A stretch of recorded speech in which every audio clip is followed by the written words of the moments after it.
Now, sometimes when I set my palette up, I put the colors roughly in the right place, but not quite in the right place. And it's worth, my dear peasants, to place your colors in the correct spot to optimize the space on your palette, because sometimes, let's be honest, we have 1,000 different colors. They're not organized, and in turn, it's going to show in your paintings. So one of the things that I would recommend doing is placing your colors properly. I always stated this before. If you peasants have seen my previous videos, we go from dark to light, so everything's organized. I have it, these colors right here are mixed on the palette.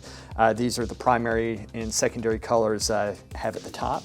But one of the things that I would like to do is essentially utilize all the space. This might look okay, but when we're mixing in between with the brush right here, so if we're mixing in between with a brush, these colors, you don't have that much space to mix, as we can see here. So what I propose, and just bear with me here, bear with me, is we make a little bit more space by moving ever so slightly these colors. And you might be thinking, but Louis, you're just moving them like a couple centimeters.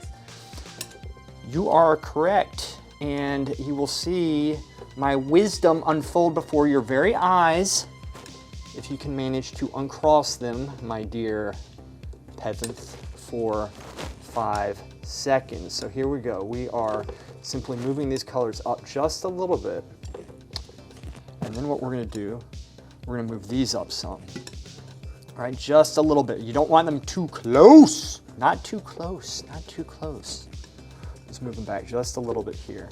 And you'll see at this point, we have a little bit more space. And now I like to not put them straight across here, but kind of diagonal from these rows. And this, my dear buttholes, is going to optimize your color arrangement, the space on your palette, okay? And you will be able to paint quicker without getting, tied up with everything.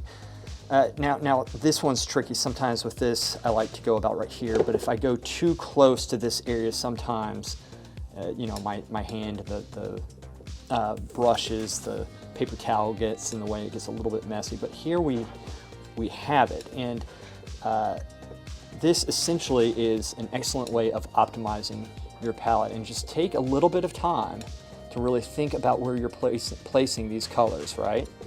And just a little bit goes a very long way. And so now, even if we want to, for example, let's move this up just a little bit. And I do this constantly. This was a mixture between the two. I just consolidated the two when I took it off the tray when I put it on my palette just now. But this is what I do every day before I start painting, and in that manner, I can be more efficient with my work. Remember, an organized palette is kind of a reflection of your mind. If your mind's organized, then you can organize your palette, take the time to organize the palette, organize what brushes go to which colors and which values, right?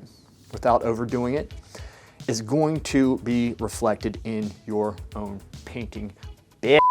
Before I wrap this up, let me give a little bit of a demonstration right now. If we're mixing between the two here, now we actually have, right, enough space in between to mix, right?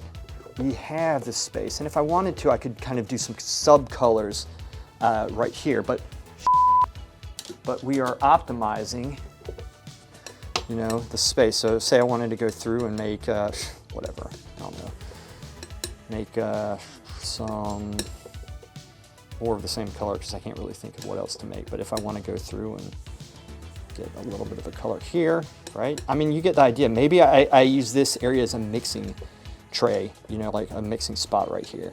Maybe this is a mixing spot, maybe I'm going for something a little bit more red right here, and it can go off this color right here. So this might be the mid-tone, and then we have one that's a little bit darker, and we're going to value, but then we're going to add a little bit more color here. So now we have a nice transition, right, between these two. But this is how I think about it, right?